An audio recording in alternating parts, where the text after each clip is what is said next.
अगर तैयार होने लगे तो सवाल तो बनता है, अगर चुनावी साल में संघ बड़ी बैठक करने लगे और चिंतन शिविर करने लगे, वो भी चित्रकूट में यूपी के लिए, तो सवाल तो बनता है।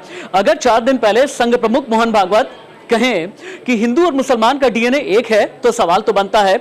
नमस्ते, मैं राशिद, प्रदेश का सबसे बड़ा डिबेट शो देख रहे हैं आप। सवाल तो बनता है, और यहां पर सवाल यह बनता है कि संघ प्रमुख मोहन भागवत की एक कई चिंतन शिविर है, जिसमें संघ के राष्ट्रीय पदाधिकारी हैं, दत्तात्रेय होसबोले से लेकर के भैया जी जोशी तक, सारे बड़े बड़े पदाधिकारी चित्रकूट में जुटे हुए हैं 5 दिन के लिए। और लेकिन इन 5 दिनों में क्या होने वाला है, हम चंद तस्वीरों के जरिए सबसे पहले आपको दिखाते हैं। तस्वीरें एक एक करके देखें आप, टीवी स्क्रीन पर पहली तस्वीरें उतारी जाएं। क्या है ना, संघ को यह लगता है कि राष्ट्रवाद की विचारधारा के साथ प्रदेश के मुसलमानों को जोड़ना बहुत जरूरी है, ये संघ को लगता है, और यहीं से सारी चीजें शुरू होती हैं। जब संघ को यह लगा कि सबका साथ, सबका विकास, सबका विश्वास वाला जो भारतीय जनता पार्टी का नारा है, इसके साथ में मुसलमानों को जोड़ना यूपी में ज़रूरी है, राष्ट्रवाद को के साथ में जोड़ना ज़रूरी है, मुसलमानों को राष्ट्रवाद की विचारधारा बताना बहुत ज़रूरी है, उन्हें समझाना बहुत ज़रूरी है, तो ऐसे में असदुद्दीन ओवैसी को मिर्ची लगी। और हाँ, कई लोगों की चूलें हिल गई। चूलें इसलिए हिली क्योंकि यूपी के अंदर कई लोग मुसलमानों के ठेकेदार बने थे, फर्मा बरदार बने थे, नंबरदार बने हुए घूम रहे थे कि मुसलमान वोट बैंक तो हमारा है। लेकिन संघ ने कर दिया एकदम साफ कि इस बार अगर यूपी का इलेक्शन बीजेपी को जीतना है, तो हिंदुओं के साथ साथ मुसलमानों को भी साथ में लेकर के चलना होगा। और यही एक बात है कि चित्रकूट में कैसे राष्ट्रवाद की विचारधारा के साथ मुसलमानों को जोड़ा जाए, इस पर बातचीत चल रही है। अब यहां से तस्वीर बदलेगी, जहां अगली तस्वीर हम टीवी स्क्रीन पर उतारेंगे। इस तस्वीर की तासीर आपको बताएगी कि आखिरकार यूपी में चल क्या रहा है। वहीं से आप समझ पाएंगे कि एसपी खेमे में क्या चल रहा है, बीएसपी खेमे में क्या चल रहा है, मंडल और कमंडल की राजनीति के बीच आखिरकार यूपी की तैयारी क्या है। अगली तस्वीर तुरंत ही टीवी स्क्रीन पर उतारी जाए। यह तस्वीर आपको बताएगी कि उत्तर प्रदेश की राजनीति में अगर संघ की तरफ से यह समझने की कोशिश की जा रही है कि किस तरह से योगी आदित्यनाथ को मजबूत किया जाए, किस तरह से असदुद्दीन ओवैसी जैसों को बैकफुट पर ढकेला जाए, किस तरह से समाजवादी पार्टी और बीएसपी, अगर दोनों के बीच में रस्साकशी चलती रहती है, रस्साकशी मुस्लिम वोट बैंक को लेकर के चलती रहती है, तो फिर क्या करना है, किस तरीके से करना है। रिपोर्ट देखिए आप, रिपोर्ट।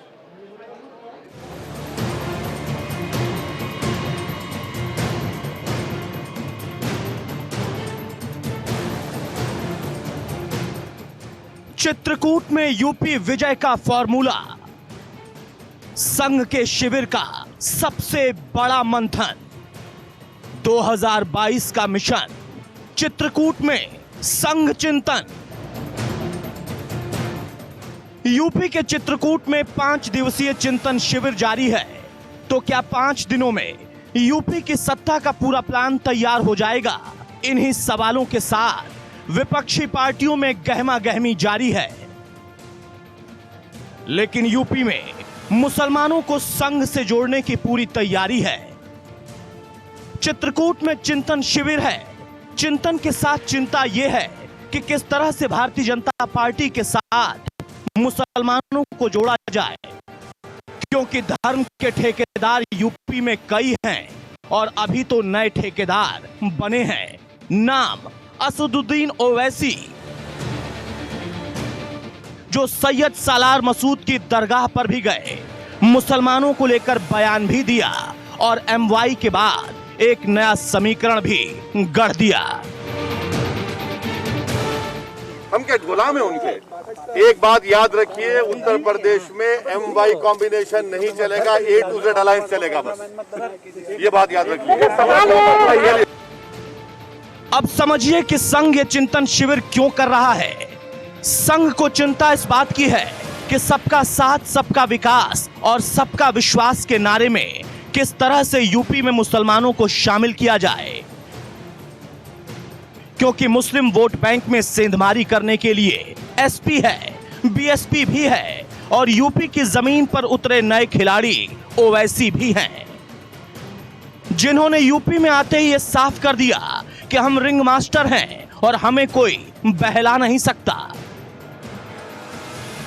तमाम सियासी जमातों को समझना चाहिए कि अब हम तुम्हारे रहमो करम पर नहीं है। जो सियासी जमात ये समझ रही है कि मजलूम अवाम अक़लियतों का कोई आवाज नहीं है और उनको सिर्फ एक इफ्तार की दावत करने से उनको एक खजूर खिलाने से या एक मुशायरा करने से या कोई कव्वाली का प्रोग्राम करने से खुश हो जाएंगे। मैं इन तमाम लोगों को कहना चाह रहा हूं, ये सर्कस खत्म होगा, ये सर्कस के जोकरों का ये नाटक बंद होगा। विरोधियों ने भले ही अपने आप को तुर्रम खां बता दिया हो, लेकिन वो भी बखूबी जानते हैं कि संघ की धारा बस एक है, वो है राष्ट्रवाद। आरएसएस के चिंतन शिविर की पटकथा तो बहुत पहले ही लिख दी गई थी, जब डीएनए को लेकर मोहन भागवत ने 4 जुलाई को बयान दिया। हम समान पूर्वजों के वंशज हैं।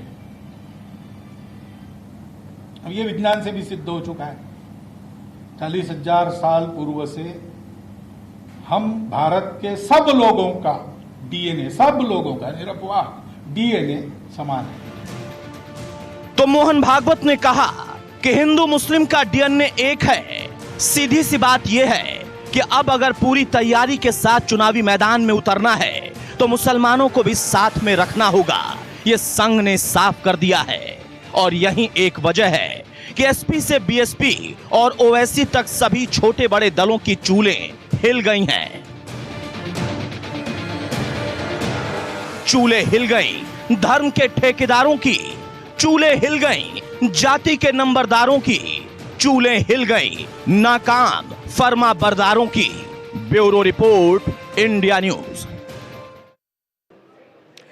क्या है ना, उत्तर प्रदेश के अंदर योगी आदित्यनाथ ने जिस तरीके की सरकार चलाई है, सरकार चलाने में यूपी की जितनी फिक्र की है, यही एक वजह है कि समाजवादी पार्टी से लेकर के बीएसपी तक, एसबीएसपी से लेकर के एआईएमआईएम तक हर कोई डरा हुआ है। सभी को यह लगता है कि अगर योगी आदित्यनाथ का मुकाबला करना है तो फिर ऐसे में धर्म को बीच में लाना पड़ेगा, जाति को बीच में लाना पड़ेगा। यानी आज की तारीख में भी कई क्षेत्रीय दल हैं जो उत्तर प्रदेश में मंडल और कमंडल करना चाहते हैं, और मंडल और कमंडल की राजनीति के बीच असल में संघ की यह बैठक भारतीय जनता पार्टी को कितनी मजबूत करने वाली है, पहला सवाल। संघ की यह बैठक चुनाव की किस तरीके से तैयारी करेगी चित्रकूट में, यह अगला सवाल है। और तीसरा सवाल यह है कि चूंकि संघ की बैठक में यह फोकस किया जा रहा है कि राष्ट्रीय विचारधारा के साथ प्रदेश के मुसलमानों को जोड़ा जाए, क्या संघ इसमें कामयाब होगा? क्या मुसलमान भी भारतीय जनता पार्टी के साथ में जाएंगे? और अगर जाएंगे तो यकीन जानिए एसपी से लेकर के बीएसपी तक, एआईएमआईएम से लेकर के एसबीएसपी तक सारे हाशिए पर चले जाएंगे, क्योंकि योगी आदित्यनाथ खुद फायर ब्रांड हैं। योगी आदित्यनाथ ने अपने काम के जरिए साबित किया है। योगी आदित्यनाथ ने जनसंख्या पॉलिसी भी लेकर के आने वाले हैं। यही एक वजह है कि बाकी जितने भी विरोधी हैं, जितने विपक्षी हैं, डरे हुए हैं। डिबेट को ओपन कर देते हैं।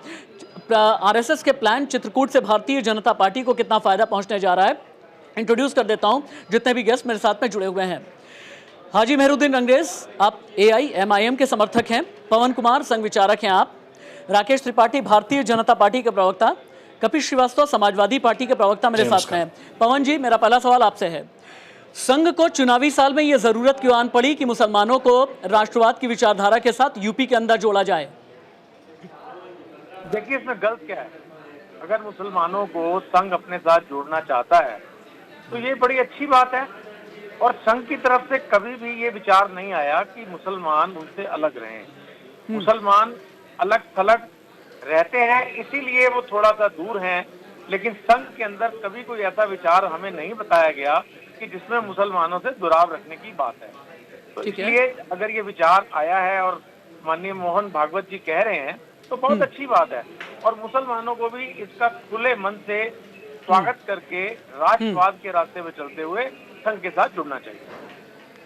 हाजी मेहरुद्दीन रंगरेज, क्या उत्तर प्रदेश का मुसलमान संघ के साथ में जुड़ेगा, राष्ट्रवाद के साथ में जुड़ेगा? संघ अगर राष्ट्रवाद की विचारधारा का पाठ पढ़ाएगा, यूपी का मुसलमान समझेगा या नहीं? हाजी मेहरुद्दीन रंगरेज, ये लोग कौन थे जिन्हें जुलूस को आया है, जो लिंचिंग कर रहे थे, कौन थे जो शमशान कब्रिस्तान की बात कर रहे थे? नहीं, संघ ने कभी शमशान कब्रिस्तान की बात नहीं की। एक मिनट, नहीं, हाजी मेहरुद्दीन रंगरेज, किसी भी तरीके से आप शाब्दिक आतंकवाद नहीं फैलाएंगे। ये यूपी का चैनल है, खालिस यूपी की बात करता है। शाब्दिक आतंकवाद आप नहीं फैलाएंगे, ये बिल्कुल सीधे तौर पर मैं ये कह देना चाहता हूं। इसलिए कहीं पर भी शमशान कब्रिस्तान की बात संघ ने नहीं की। संघ ने तो बल्कि हिंदू मुसलमान का डीएनए इस तरह की बात की है। चित्रकूट में जो 5 दिन का चिंतन शिविर है, मुसलमानों को भी कैसे संघ के साथ में जोड़ा जाए, राष्ट्रीय विचारधारा का पाठ, राष्ट्रवाद की विचारधारा की पाठ कैसे पढ़ाया जाए, इस पर संघ का फोकस है। आप कहीं और निकलते चले जा रहे हैं। आप राष्ट्रवादी हैं या नहीं हैं? मुस्लिम समाज कभी आरएसएस के साथ नहीं रहेगा, ना ही उनकी विचारधारा हमारी विचारधारा से मिलती है। नहीं तो मुस्लिम समाज एआईएमआईएम के साथ क्यों रहेगा? ठेकेदार हैं क्या आप? धर्म का ठेका लिया हुआ आपने? एमआईएम मुस्लिम समाज की आवाजों को उठाता है। क्या आरएसएस ने आज तक कभी किसी मुस्लिम समाज की कोई जहाँ उनके साथ कोई बर्बरता हुई या कुछ हुआ, उन्होंने कहीं कोई उनका साथ देने का कोई काम किया हो तो बताओ। नहीं, मैं सीधे ये पूछना चाहता हूं, यहां पर मैं ये कह रहा हूं कि क्या मुस्लिम राष्ट्रवाद समझेगा या नहीं, और आप ये कहने पर उतारू हैं कि मुस्लिम समाज के साथ क्या बर्बरता हुई और क्या नहीं हुई। मैं समझ नहीं पाया आपकी बात। ये भागवत जी ने बिल्कुल सही कहा है कि सबका डीएनए एक है, इसमें कोई फर्क नहीं, बिल्कुल सही बात है। राकेश जी, हाजी मेहरुद्दीन रंगरेज जैसों के ज्ञान चक्षु खोलिए जरा, क्योंकि ये लोग झूठ का पुलिंदा बांधते हैं, ये लोग एजेंडा चलाते हैं।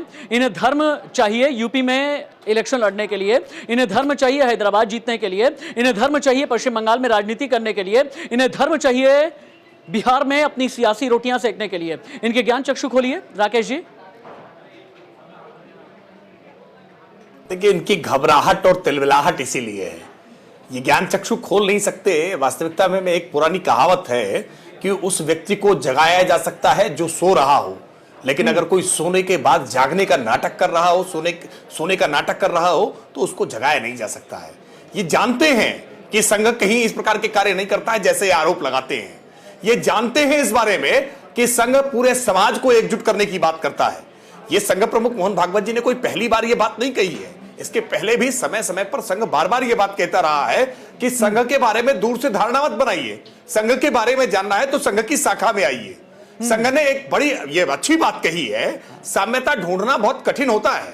राशिद जी, आप इस बात को बेहतर जानते हैं कि इस देश में बहुत सारी विभाजनकारी शक्तियां रही हैं जो हिंदू और मुस्लिम की एकता को कैसे तोड़ा जा सके, कैसे खंडित किया जा सके, कैसे उसमें अलग अलग प्रकार के भेद दिखाए जा सके, ये लगातार प्रयास होते हैं। लेकिन दोनों के बीच में साम्यता कैसी है, दोनों कैसे ही एक भारत के लिए साथ काम कर सकते हैं, भारत जिसके लिए माता है, ये मातृभूमि है सबके लिए, कैसे इसको एक विचार के साथ जोड़ा जा सकता है, इस भाव को रखने का काम संघ प्रमुख ने किया। लेकिन इनकी दुकानदारी बंद हो जाएगी, ये बुरा लगेगा कपिल श्रीवास्तव जी को भी, ये कपिल जी को भी बुरा लगेगा मेहरुद्दीन, क्योंकि अच्छा कपिल जी को भी बुरा लगेगा। कपिल जी, जहां पर अखंड भारत की बात की जाती है, आप लोग को बुरा लगता है क्या? जहां पर अगर एक चश्मे से ही हिंदू मुसलमान सिख ईसाई सभी को देखा जाता है, बुरा लगता है क्या? राष्ट्रवाद की विचारधारा कपिल जी समाजवादी पार्टी को बुरी लगती है क्या? राशिद भाई, सबसे पहली एक चीज ये है कि खंड भारत है ही कहाँ। अखंड भारत जब से आदेश है, आजाद हुआ तब से है। दूसरी बात, मैं एक बात आपसे कहना चाहता हूँ कि राष्ट्रवाद की धरोहर क्या भारतीय जनता पार्टी और संघ है? इस देश के अंदर जो भी नागरिक है, जो अपने नैतिक कार्यों का साथ में विधिक कार्यों का निष्पादन कर रहा है और इस देश को आगे बढ़ाने का काम कर रहा है, वो सब राष्ट्रवाद कर रहा है। राष्ट्रवाद की परिभाषा क्या है? केवल राष्ट्रवाद कहने से नहीं होता है, कर्मों से होता है, व्यक्ति के कार्यों से होता है। जो भी पवन जी ज्यादा बेहतर बता पाएंगे। पवन जी नहीं, जो भी अभी हम पूरी बात नहीं कह रहे। अच्छा, कर ले, अपनी बात पूरी कर ले, लोगों का जवाब दे लेना बहुत जरूरी है। देखिए, इनकी बातों का अजब से ये फंसाना है और आग भी लगाना है और बारिश भी कराना है।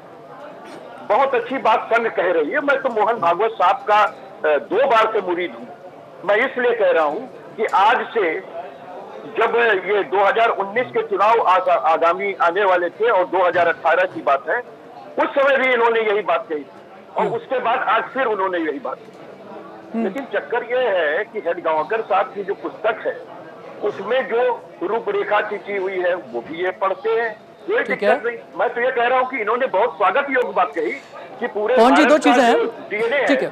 नहीं, हम आज डीएनए पर बात नहीं कर रहे हैं, हम बात ये कर रहे हैं कि चित्रकूट में जिस तरह से संघ का चिंतन शिविर लगा हुआ है, इसमें मुसलमानों को राष्ट्रवाद की विचारधारा के साथ जोड़ने की कोशिश की जा रही है ताकि मुसलमान भी राष्ट्रवाद की मुख्य धारा में आ जाएं।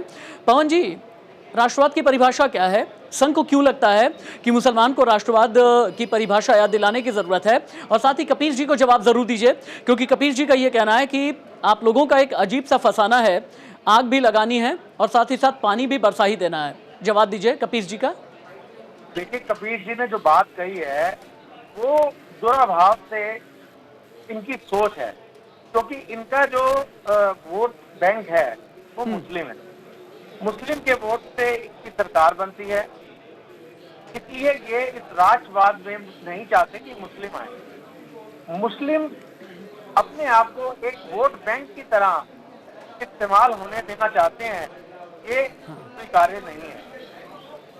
आपने भी अभी जैसे बताया राशिद भाई कि जब आरएसएस ये कहती है कि मुस्लिमों को भी राष्ट्रवाद में आना चाहिए, तो उसको संदेह की नजर से क्यों देखते हैं? वो व्यक्ति भी इस राष्ट्र में रह रहा है और राष्ट्र की बात करता है और भारत माता का मानता है। नहीं, मैं यही जानना चाह रहा था कि यूपी के मुसलमान या देश के मुसलमान को राष्ट्रवाद की विचारधारा के साथ जोड़ने का मतलब क्या है?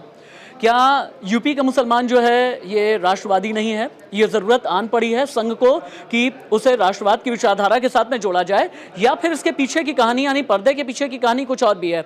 ये भी समझना बहुत ज़रूरी है, क्योंकि पवन जी यहाँ पर जानते हैं हाजी मेहरुद्दीन अंग्रेज जैसे लोग ये भी कहने में लगे हुए हैं कि क्या राष्ट्रवाद का पेटेंट किसी एक ने ही लेकर के रखा है। हाजी मेहरुद्दीन अंग्रेज जैसे लोग ये भी कहने में लगे रहते हैं कि क्या राष्ट्रवाद का जो सर्टिफिकेट है या सर्टिफाई करने का अधिकार इस देश में सिर्फ और सिर्फ संघ या फिर भारतीय जनता पार्टी को ही है क्या? और इसीलिए मैं ये चाहता हूं, मैंने इसीलिए राकेश जी से भी कहा था कि ज्ञान चक्षु खुलने चाहिए, और इसीलिए मैं आपसे भी चाहता हूं कि ये वक्त की जरूरत क्यों आन पड़ी? क्या ये चुनाव की जरूरत है या वक्त की जरूरत है?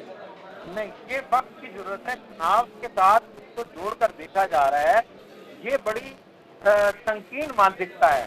मैं एक बात आपको बताता हूं कि जब हम बात करते हैं राष्ट्रवाद की, तो सामने कोई भी समाजवादी पार्टी या बीएसपी या इस प्रकार के लोग कहते हैं ये जरूर संघ से होंगे, तो इसका मतलब पेटेंट तो ये हमारे नाम कर रहे हैं, संघ के नाम कर रहे हैं। हमने पेटेंट नहीं करवाया हुआ। हम राष्ट्रवाद के पैरोकार हैं, हम राष्ट्रवाद की बात करते हैं, लेकिन ये हमें राष्ट्रवाद का वो पेटेंट हमें देने पे तुले हुए हैं। हम कहते हैं आप देश हित की बात करिए, आप भारत माता की जय बोलिए, आप राष्ट्रीय गान गाए, आप नहीं गाना चाहते क्योंकि आप कहते हैं ये सिर्फ हक। एक काम कर लेते हैं ना, प्रत्यक्षम किम प्रमाणम, प्रत्यक्ष के प्रमाण की जरूरत नहीं होती। हाजी मेहरुद्दीन अंग्रेज बोलिए भारत माता की जय। हाजी मेहरुद्दीन अंग्रेज। अमृत के तौर पे है राष्ट्रगान, हम मृत्यु के तौर पे है, हम सम्मान करते हैं राष्ट्रगान का।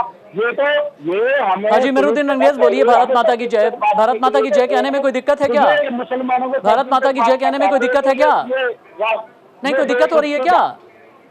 क्या भारत माता की जय कहने में कोई दिक्कत है? नहीं, कोई दिक्कत नहीं है। तो बोलिए।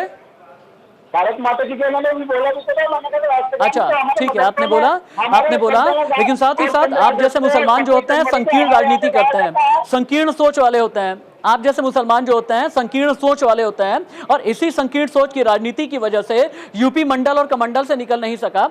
ये कहना था संघ विचारक पवन कुमार का। इसका जवाब दें आप।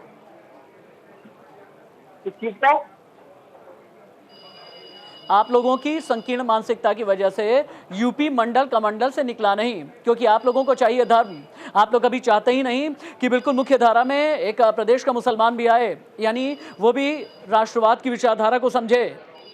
कैसे आ गए? भाजपा जो आरएसएस का प्रमुख दल है, ये भाजपा जो है एक भी मुस्लिम समाज के व्यक्ति को यूपी में टिकट नहीं देती, उन्हें विचारधारा में नहीं जोड़ती। हम लोग इनको विश्वास कैसे कर लें? ठीक है, हमारा विश्वास नहीं जनता इनके ऊपर। राकेश त्रिपाठी जी, अब हाजी मेहरुद्दीन अंग्रेज जैसे लोग ये सवाल भी करेंगे। राकेश त्रिपाठी जी, आने वाले यूपी विधानसभा चुनाव में आप लोग अल्पसंख्यक समुदाय से कितने लोगों को या कितनी परसेंटेज में टिकट देंगे? अगर आप ये चाहते हैं कि अल्पसंख्यक भी राष्ट्रवाद की विचारधारा में आए, अगर संघ की तरफ से ये चाहा जा रहा है, तो क्या उसे टिकट में भी प्रतिनिधित्व मिलेगा या नहीं मिलेगा? देखिए राशिद जी, इस बात को बहुत जिम्मेदारी के साथ मैं कहूंगा कि Bharatiya Janata party ticket decision करते समय कभी भी जाति पंथ मजहब के आधार पर टिकट डिसीजन नहीं करती है।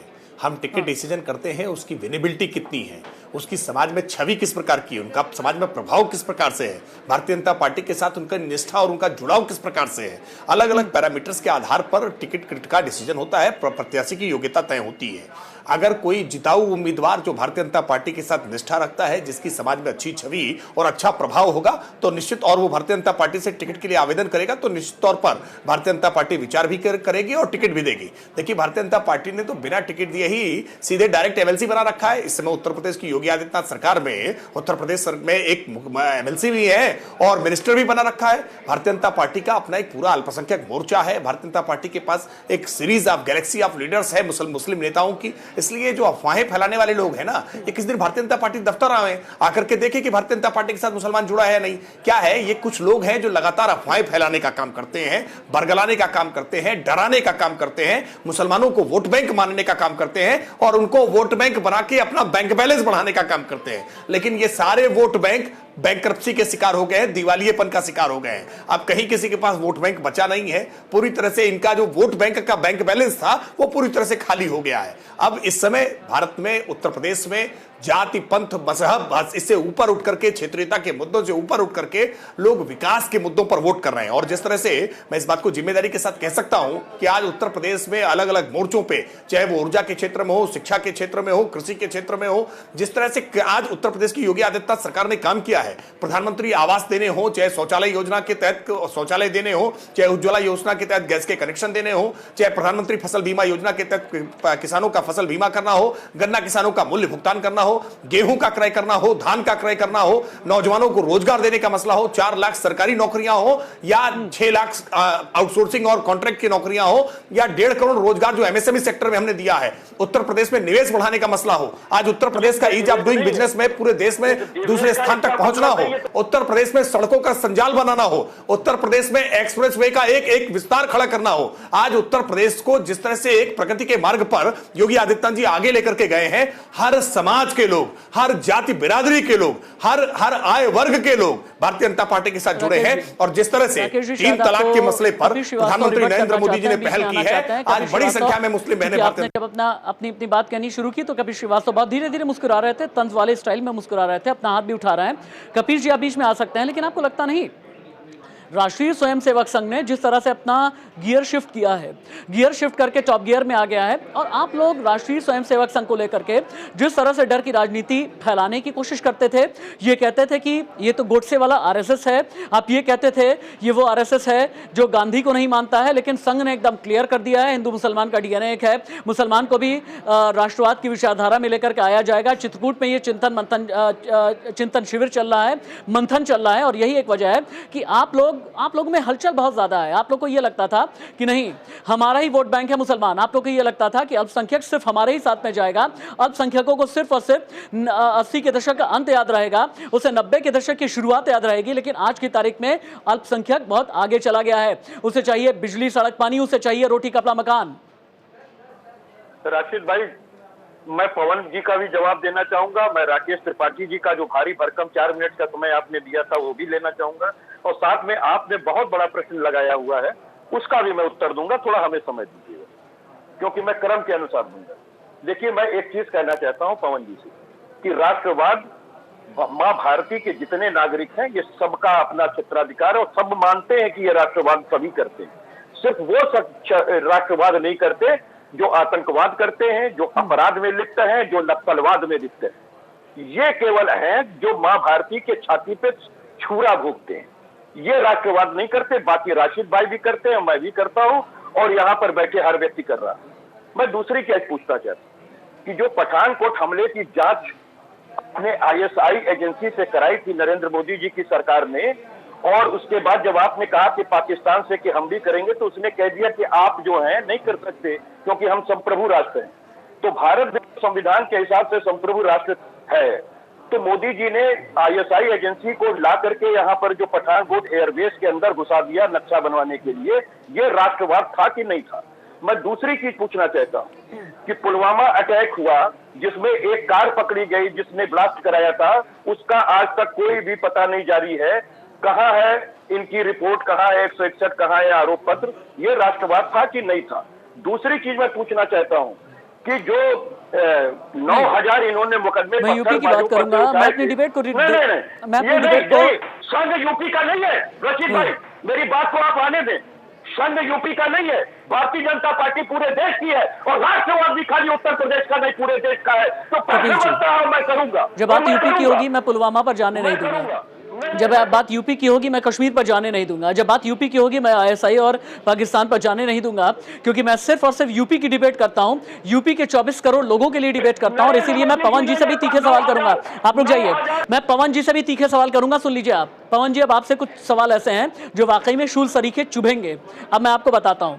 कहा यह जा रहा है कि चित्रकूट के चिंतन शिविर में डिफोकस करने की कोशिश की जा रही है। डिफोकस इसलिए क्योंकि मंदिर जमीन विवाद को लेकर के कई लोग घिरते हुए और फंसते हुए नजर आ रहे हैं और यही एक वजह है कि चित्रकूट के चिंतन मंथन शिविर में आप लोगों ने पूरा सब्जेक्ट चेंज कर दिया कि किस तरह से मुसलमानों को राष्ट्रवाद की विचारधारा के बीच लेकर के आया जाए ताकि मंदिर जमीन विवाद बाकी लोग भूल जाए या फिर हाशिए पर चला जाए। इसमें कितना सच है?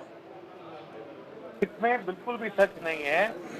अगर शिविर के अंदर इस बारे में चर्चा करानी होगी तो कराई भी जाएगी कि जो जमीनें महंगी खरीदी गई हैं उनके ऊपर चर्चा हो सकती है। और जमीनें बेचने वाले और खरीदने वाले, आप समझते हैं कि एक ही जगह पर अलग अलग प्लॉट की कीमत, अलग अलग भूखंड की कीमत अलग अलग होती है।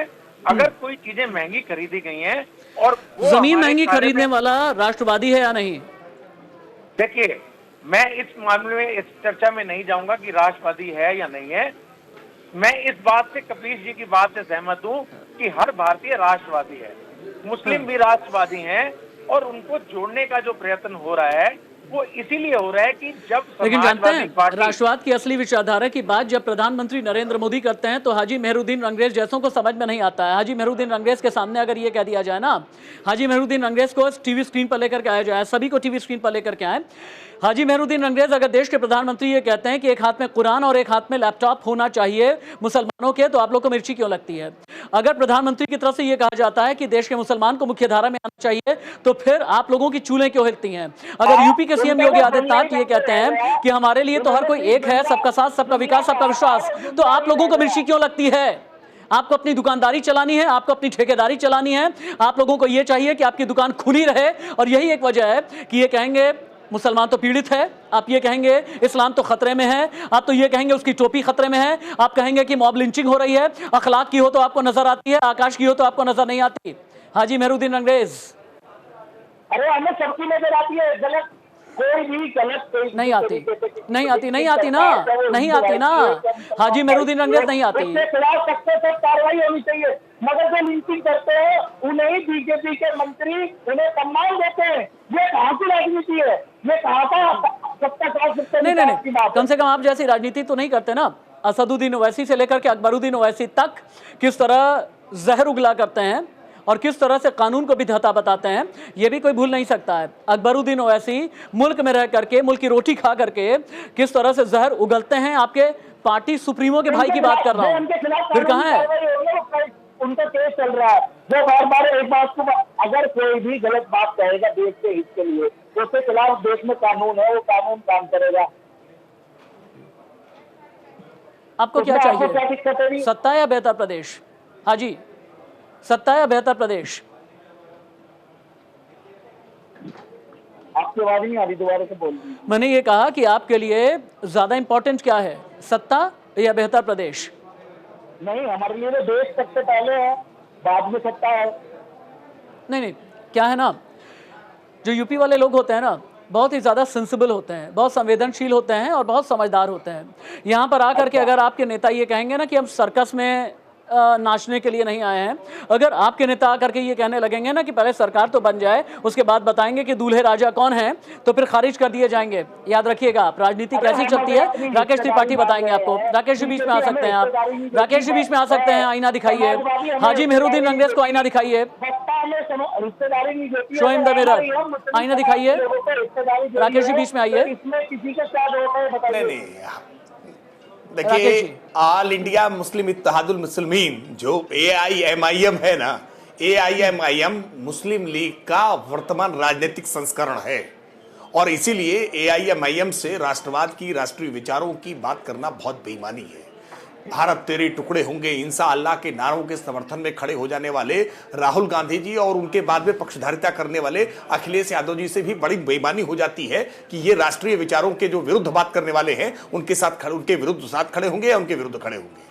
देखिए कई बार वोट बैंक के लिए, तुष्टिकरण के लिए, अपीजमेंट पॉलिटिक्स के लिए ये भारतीय जनता पार्टी का थोड़ा सा पेशेंस रखेंगे, अरे भाई बता रहा हूँ सुन लीजिए इतने सालों सुन में लीजिए कचहरी ब्लास्ट के मामले में कचहरी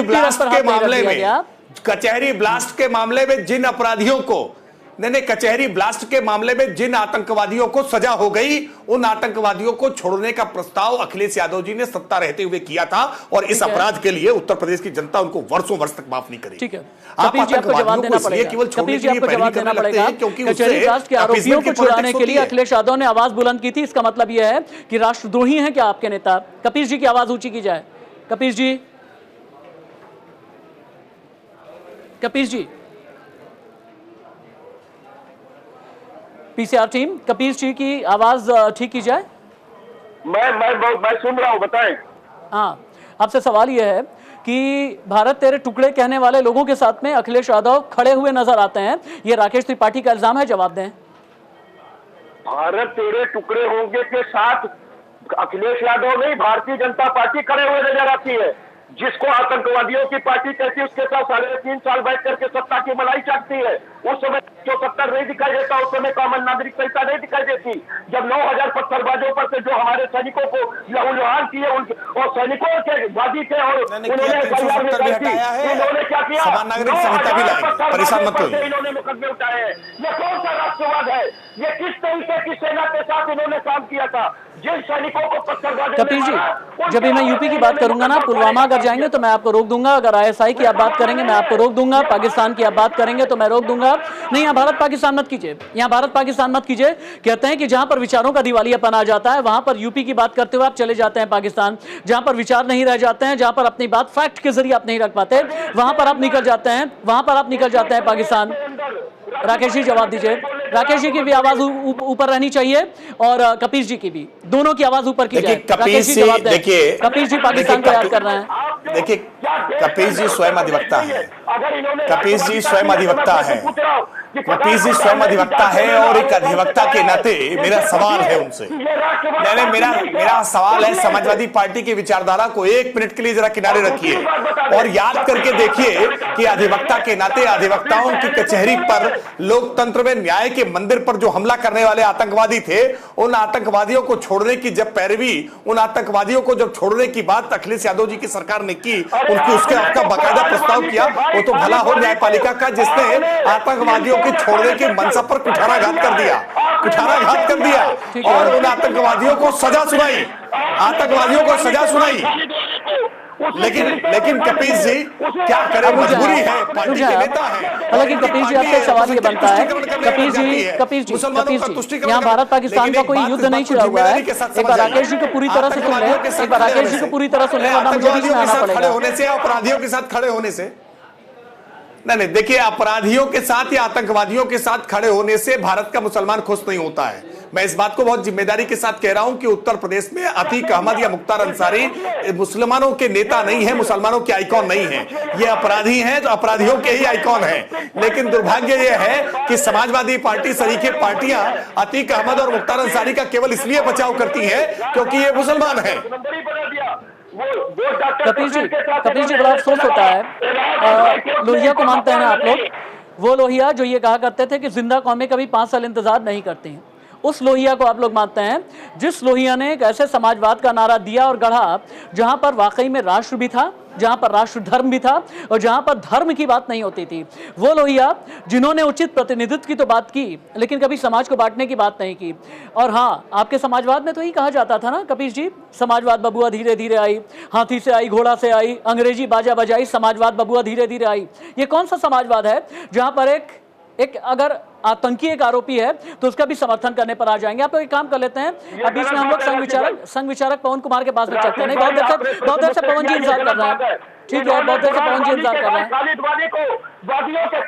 ओके ठीक है, ओके ठीक है, ठीक है कपिल जी, ठीक है, हो गया, ठीक है।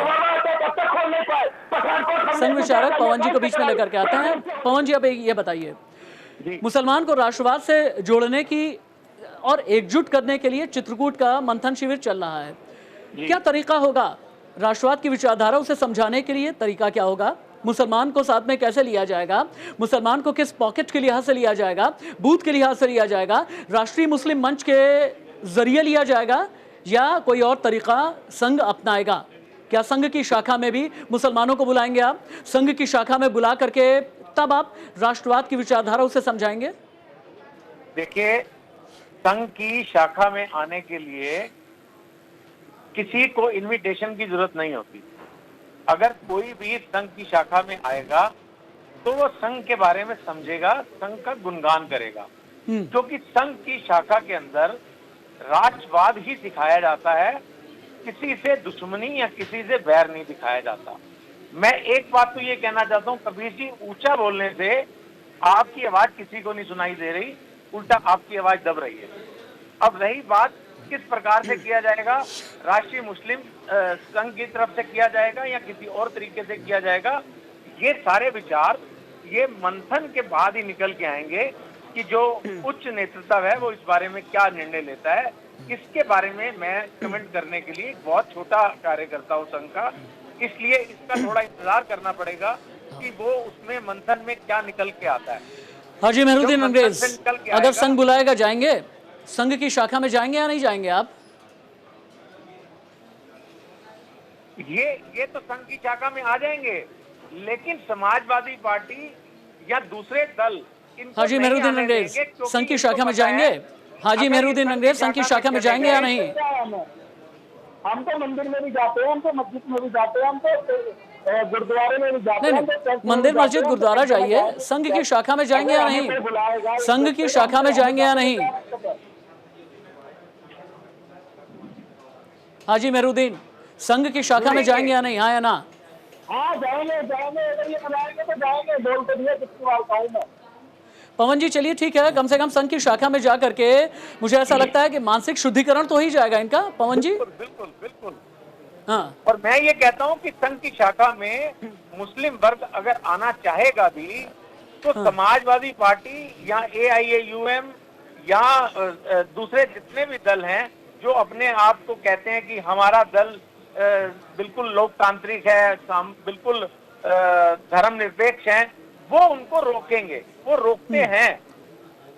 हिंदू आज दो चीजें एक साथ में चल रही हैं राकेश जी, यूपी में दो, ठीक है पवन जी, राकेश जी, दो चीजें एक साथ में चल रही हैं यूपी के अंदर। एक तो असदुद्दीन ओवैसी और उनकी पार्टी को ये कहा जा रहा है कि असद जो हैं बीजेपी के एजेंट हैं और उनकी पार्टी जो है भारतीय जनता पार्टी की बी टीम है।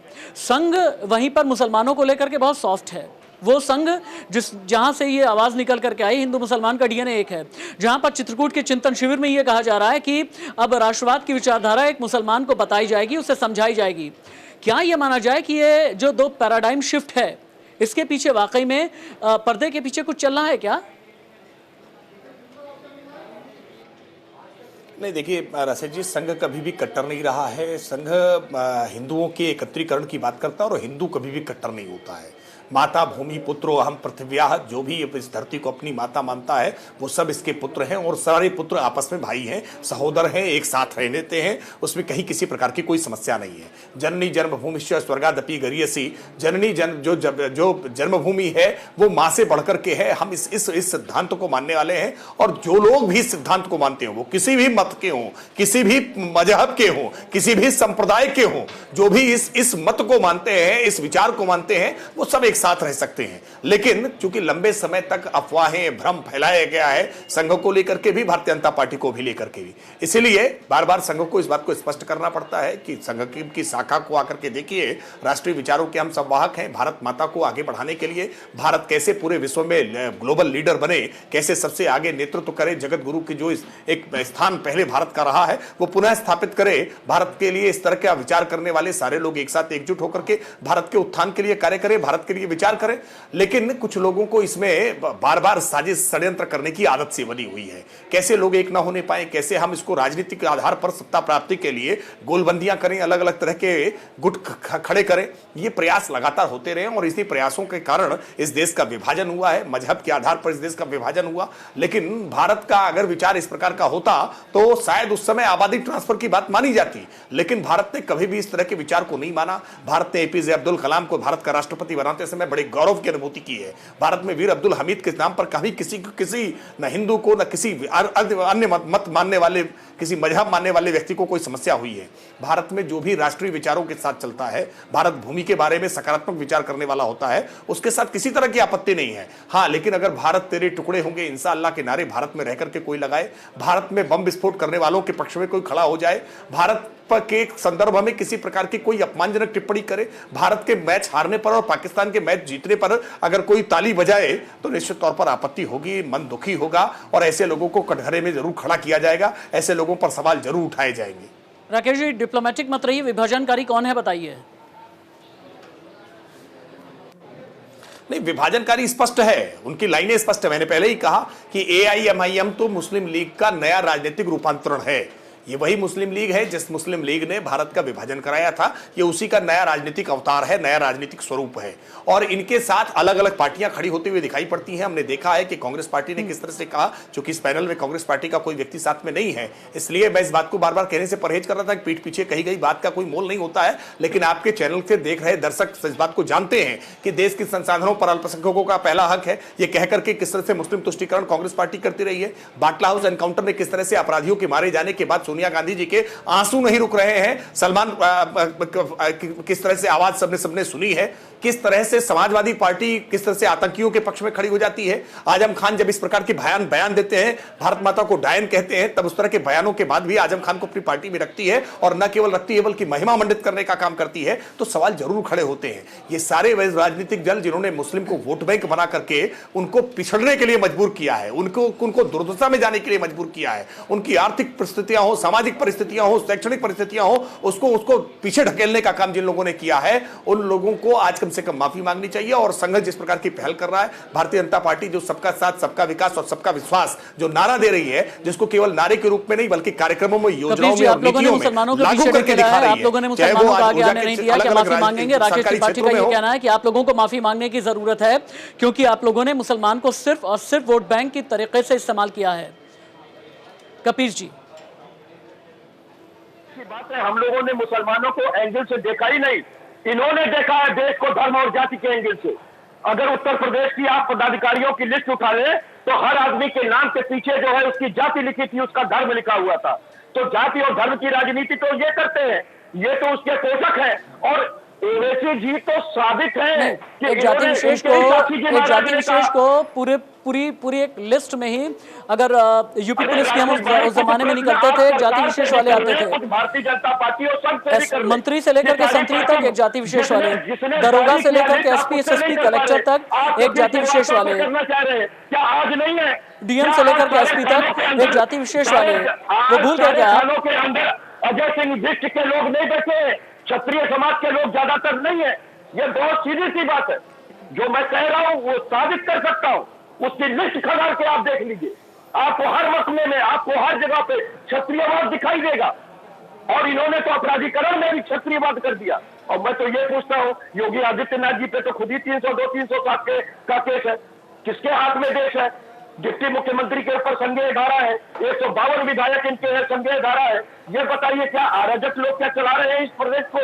ये उसका परिणाम आप देख रहे हैं पंचायत के अंदर क्या हो रहा है, तो उनसे भी प्रश्न हो जाने चाहिए। राकेश जी, अब देखिए क्या होता है ना कि जब किसी को भी कोई विलाप मुद्रा में आता है ना, मैं इसीलिए कहता हूं कि एक ही जगह पर रुक करके रहना चाहिए। विलाप मुद्रा में जब आते हैं तो जिला पंचायत भी याद आता है, निर्विरोध क्यों चुन लिए गए इतने ज्यादा। फिर यहाँ पर यह भी आता है कि जो ब्लॉक प्रमुख का चुनाव है इसमें आखिरकार इतना, हाँ, इसमें इतना ज्यादा बवाल क्यों काटा हुआ है। यानी मैं बात करूंगा मुसलमान की तो इन्हें याद आएगा ब्लॉक प्रमुख, मैं बात करूंगा धर्म की तो इन्हें याद आएगा जिला पंचायत का चुनाव।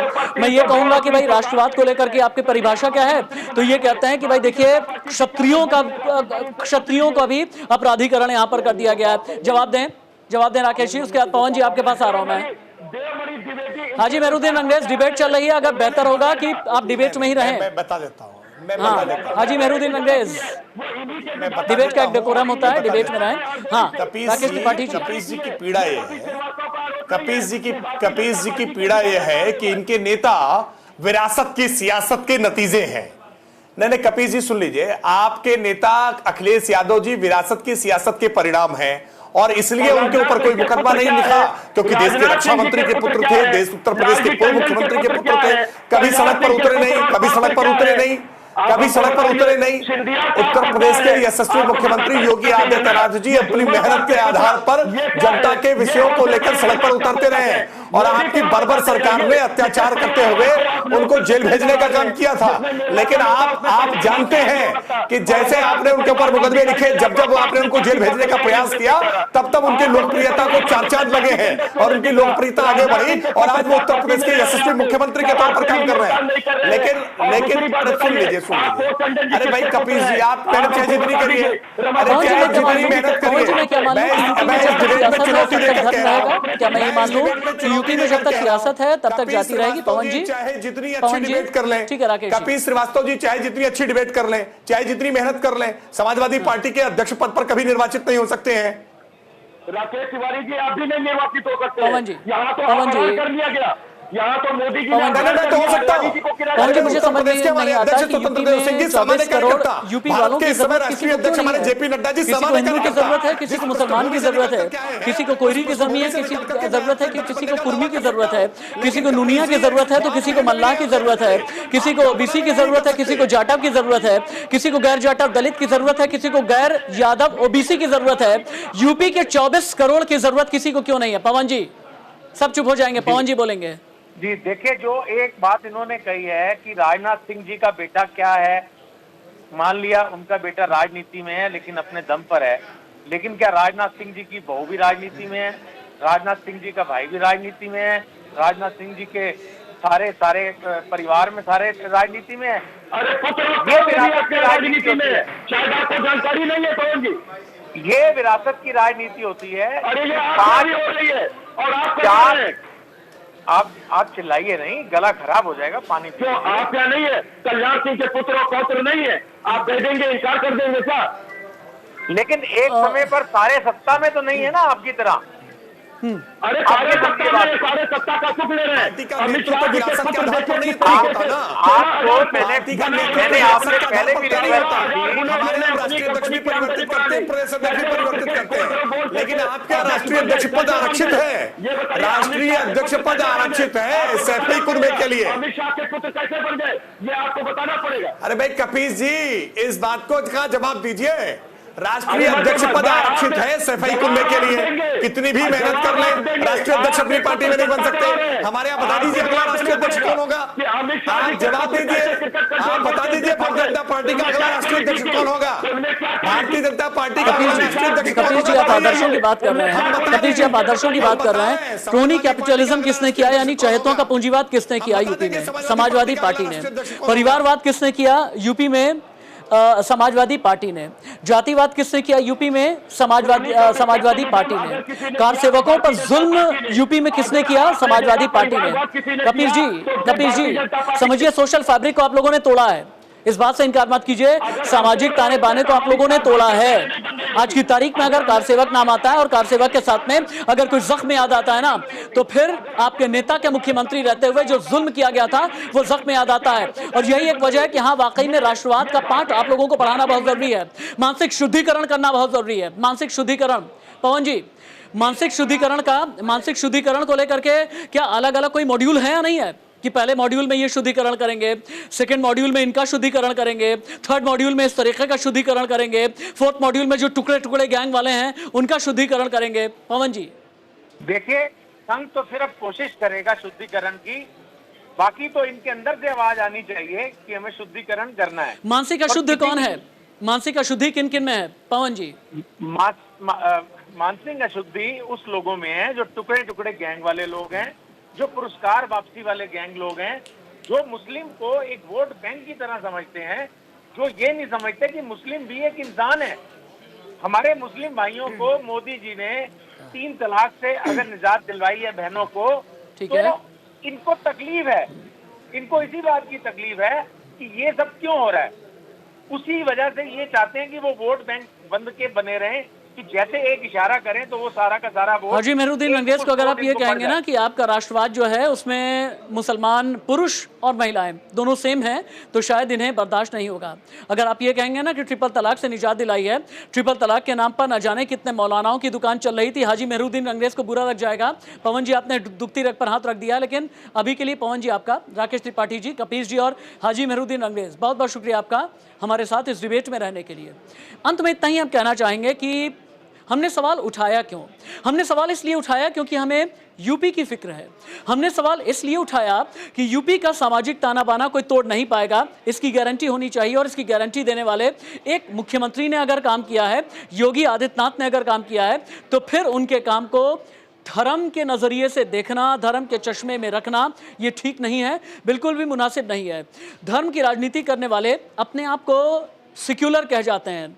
आप देखें, असदुद्दीन ओवैसी अपने आप को सेक्युलर कह जाते हैं, समाजवादी कई अपने आप को सेक्युलर कह जाते हैं, बीएसपी वाले सेक्युलर कह देते हैं, एआईएमआईएम वाले सेक्युलर कह देते हैं। लेकिन यही वो लोग हैं जो हिंदू मुसलमान की राजनीति अपनी जबान तक भी लेकर के आते हैं, जो ये कहते हैं कि अब तो A to Z चलेगा, जो ये कहते हैं कि कोयरी भी ले आओ, कुर्मी भी ले आओ, नूनिया भी हमारे साथ है, यादव भी हमारे साथ है और जाटा भी हमारे साथ है। ये लोग ऐसे हैं जो तमगा तो लगाते हैं सेक्युलर होने का, लेकिन असल में सांप्रदायिक नजरिए से यूपी की राजनीति को देखने की कोशिश करते हैं। और इसलिए हम ये कह रहे हैं कि अगर संघ ने चिंतन शिविर में ये कोशिश की है तो इसकी जितनी तारीफ की जाए कम, कि मुसलमानों को भी राष्ट्रवाद की विचारधारा के साथ में जोड़ा जाए। एक ब्रेक, कहीं मत जाइएगा।